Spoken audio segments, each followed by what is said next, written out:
Hello, in this video I will show you how you can organize apps on Google Pixel 10. As you can see, I am on the home screen of the Google Pixel 10, and to organize apps or remove apps, moving it on the home screen, you have to just hold on the app that you want and now just move your finger, and now as you can see I am able to place this app wherever I want on the home screen.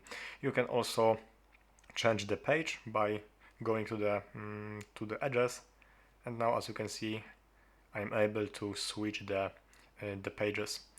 So now you are able to just simply place the apps wherever you want.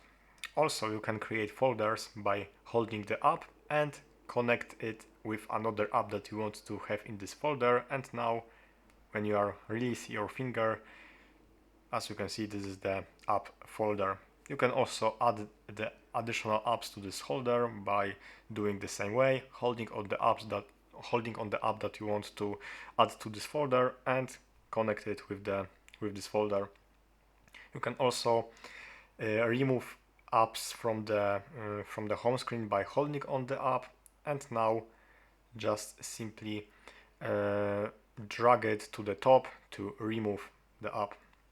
This is not uninstallation, but this is removing from the home screen only. Also, you can add apps from the app drawer by holding the app, and you can move your finger, and now you are able to place this app on the home screen. So basically that's all for this video. Thanks for watching and subscribe.